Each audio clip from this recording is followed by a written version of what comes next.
उत्तर प्रदेश में मीरगंज नाम का एक कस्बा था। कस्बे से बाहर एक पुरानी पानी की टंकी थी।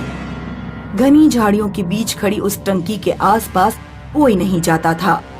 टंकी के चारों तरफ कटीले तार लगाए गए थे, क्योंकि अगर कोई जानवर भी उस टंकी के पास चला जाता तो अगले दिन वो मरा हुआ मिलता। एक रात कस्बे में रहने वाला एक पियक्कड़ स्कूल मास्टर मुकेश लगभग बेहोश हालत में घर लौट रहा था।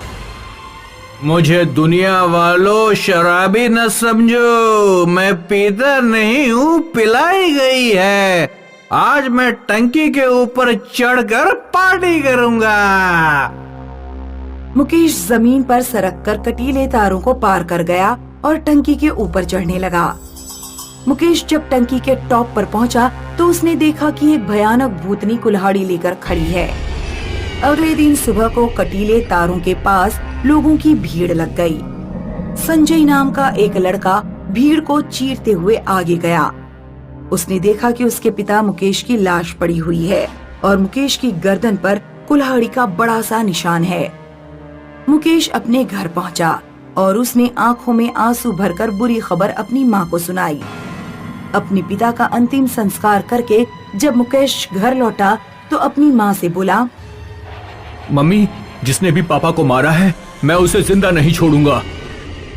बेटा, तेरे पापा पियक्कड़ थे। पूरा कस्बा जानता है कि उस पुरानी टंकी पर कई बुरी आत्माओं का कब्जा है। उससे कूदकर कई लोगों ने जान दी थी। तेरे पापा भी ये बात अच्छी तरह जानते थे, लेकिन शराब के नशे में उन्हें कुछ ध्यान ही नहीं रहता। वे जरूर उस टंकी पर गए होंगे। किसी ने कोई धारदार चीज गर्दन पर मारकर उन्हें टंकी से नीचे फेंका होगा। तुम बदले के चक्कर में मत पड़ो बेटा। उन भूत प्रेतों से हम कमजोर इंसान नहीं लड़ सकते। संजय अपनी माँ के सामने बदले की बात नहीं दोहराता, लेकिन मन ही मन उसने निर्णय कर लिया था कि वो अपने पापा की मौत का बदला लेकर रहेगा। संजय ने दुकान से कुल्हाड़ी खरीदी और अपने घर में छुपा कर रख दी।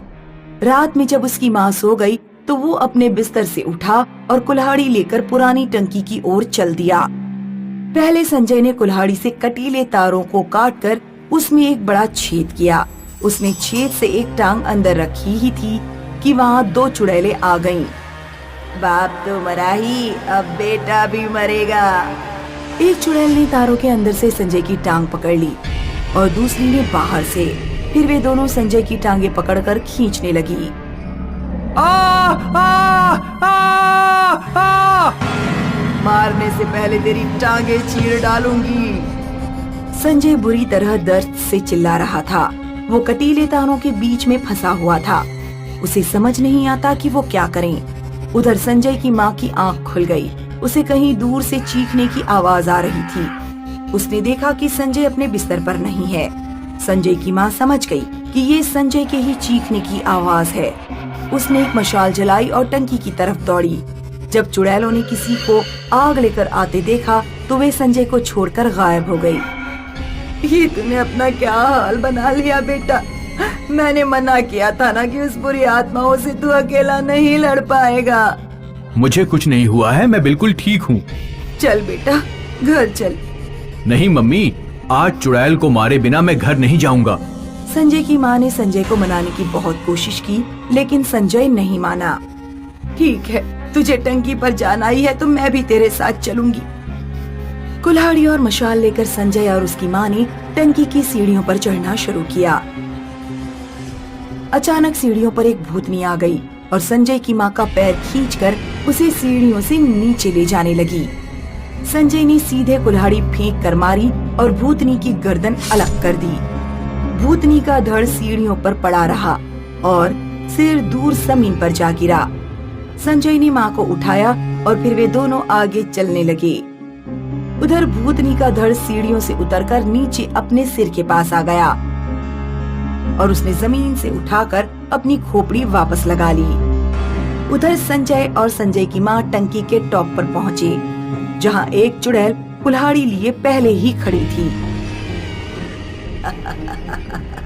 जो भी इस टंकी पर आया मैंने उसे मौत के घाट उतारा।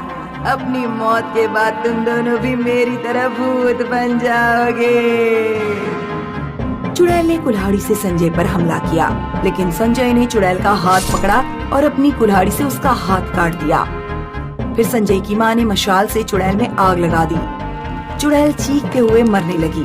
तभी अचानक पीछे से दूसरी चुड़ैल आ गई और उसने संजय की माँ की गर्दन पकड़ ली। माँ के हाथ से मशाल छूटकर गिर गई। संजय ने चुड़ैल के बाल पकड़ लिए और कुल्हाड़ी से बाल काट दिए। चुड़ैल ने माँ की गर्दन छोड़ दी। संजय की माँ ने तुरंत मशाल उठाई और चुड़ैल में आग लगा दी। इस तरह दोनों चुड़ैलों को खत्म करके संजय और उसकी माँ घर लौट आए।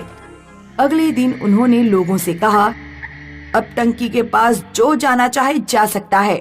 बुरी आत्माएं खत्म हो चुकी हैं। जल्दी ही टंकी के चारों ओर लगी कटीले तार की बाड़ हटा दी गई और टंकी के पास एक पार्क बना दिया गया। हालांकि कस्बे के लोग अभी भी उस टंकी के पास जाने से डरते हैं और अपने बच्चों को वहां नहीं भेजते।